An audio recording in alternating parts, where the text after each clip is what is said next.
Alright guys, I'm back with another Horror Room movie review, and this is Jeepers Creepers 2 from 2003. Had a budget of $17 million, made back $63 million, so definitely a popular movie at the time. The first one did really well too, so I guess a lot of people were looking forward to this sequel. For me personally, when this movie came out, it really reminded me a lot of the whole Scream, I Know What You Did Last Summer series of movies. And I think that's one reason I just never watched it.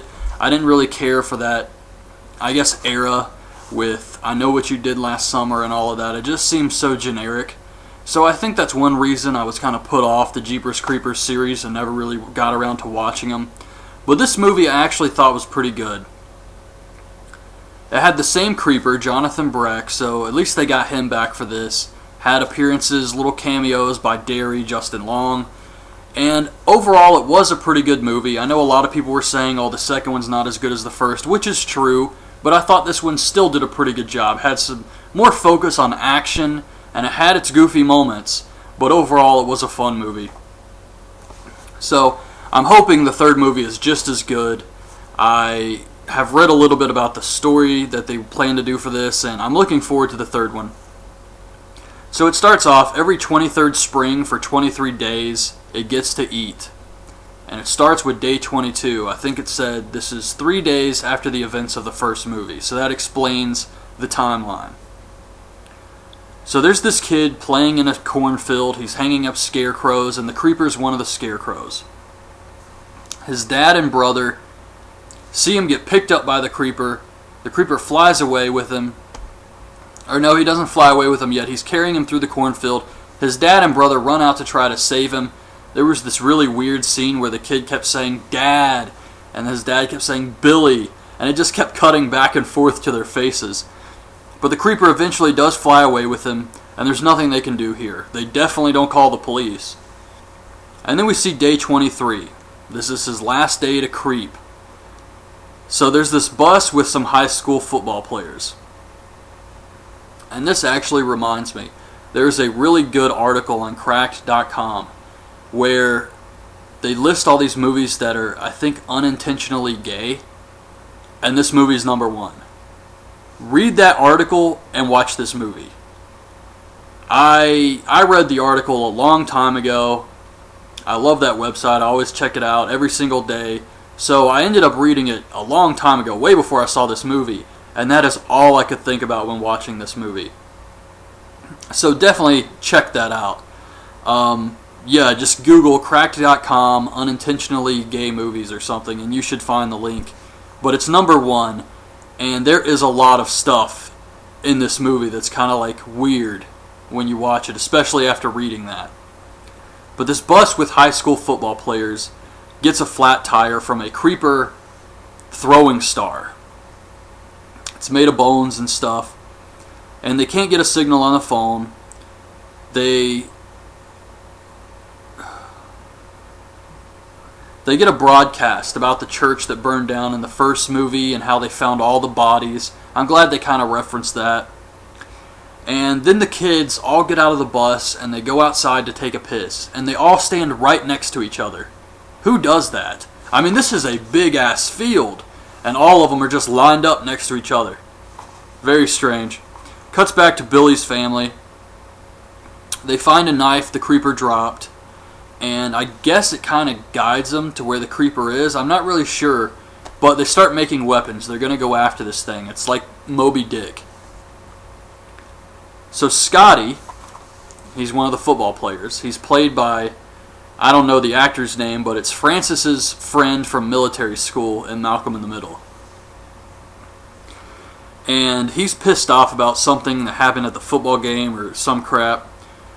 And they drive by a cornfield. One of the cheerleaders sees Derry and Billy saying, "Go back." She's having this dream, this hallucination. And then she sees the creeper charging the bus and throwing another ninja star.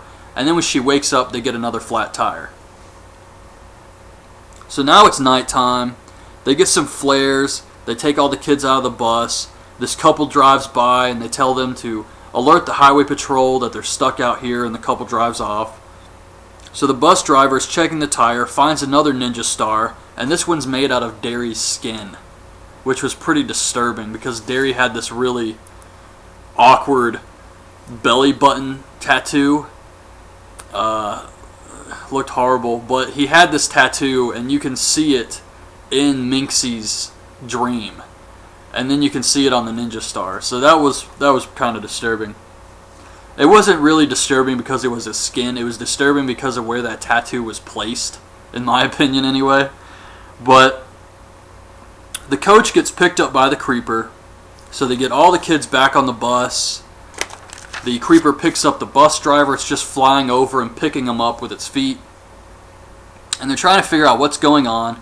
Scotty gets into a debate with the teacher on what they should do. The teacher gets picked up by the creeper, but they hold onto his legs. But of course the creeper is really strong, flies off with the teacher, and they see that the monster has wings. No shit. But Billy's dad is listening to weird sightings of the creeper on the radio, and I guess at this point they just said screw calling the police about Billy. They never call the police. I have no idea what's going on here. I mean, even if they know, no one's going to believe them. They still have to report a missing kid. I mean, he has to go to school and stuff, so what the hell was the end goal here for Billy's family? Maybe they thought they could get him back or something, but Scotty and one of the other football players start arguing. He's still pissed off about this football game despite everything else that's going on. It was bizarre. But the creeper starts looking in the windows and sniffing around. And one of the kids says that, "Is it looking at me?" And the creeper winks at him. Oh my god, this was so funny, but for all the wrong reasons. It was just silly. It's kind of like something Freddy Krueger would do, I guess.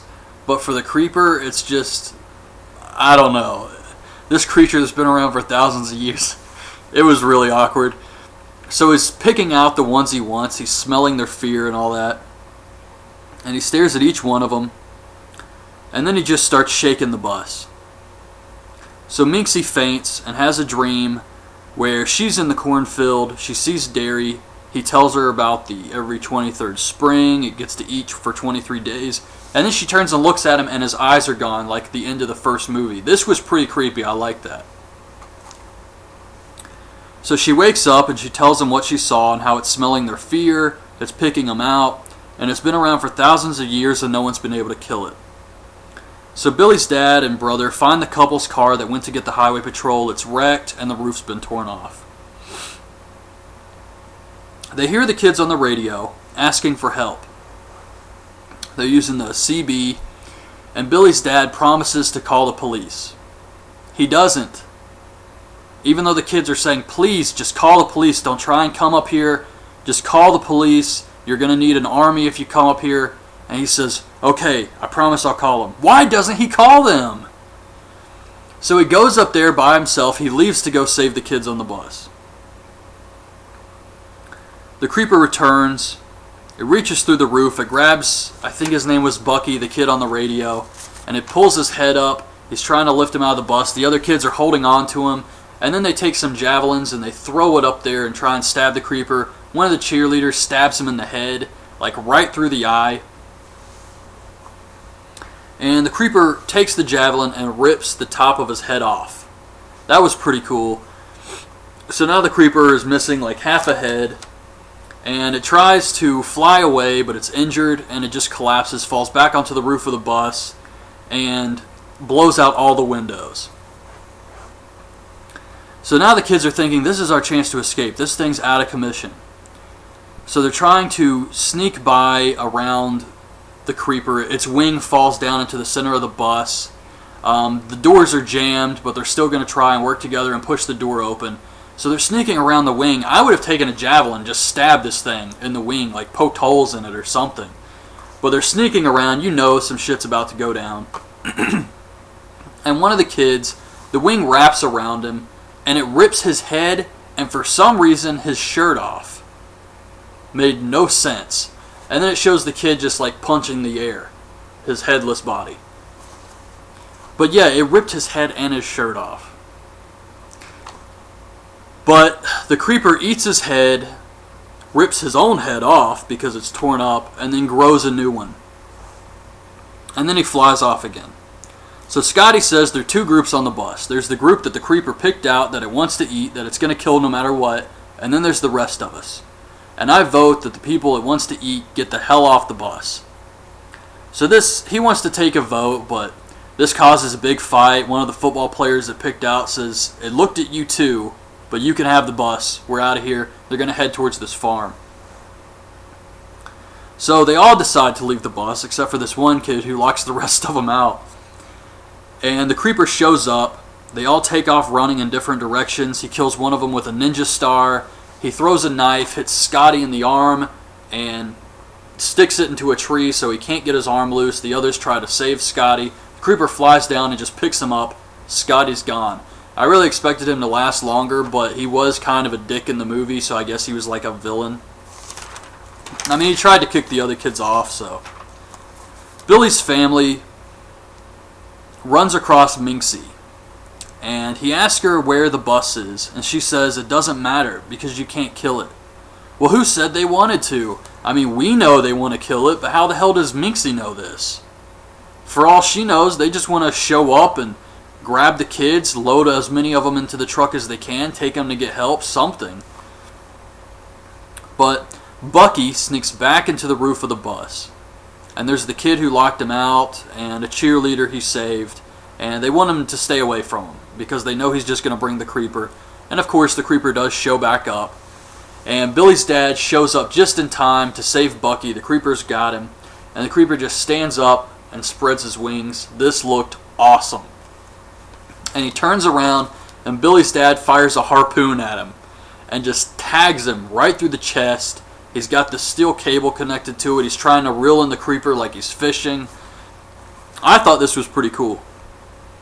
So the creeper eventually pulls it out and throws it back at him. He reloads. The creeper's flying right towards him, and he harpoons his ass again. But the creeper is able to lift up the cable and flips the truck over. So the harpoons, even though they did, I guess, distract the creeper, they really didn't have a major effect on him. Nothing really has an effect on this monster. Two football players and a cheerleader find a truck. They're driving, and of course the creeper shows up. There's only space for two in the truck. One of them has to ride in the back. So of course the creeper's flying at him. The kid pulls out a flare gun, blasts the creeper, has no effect.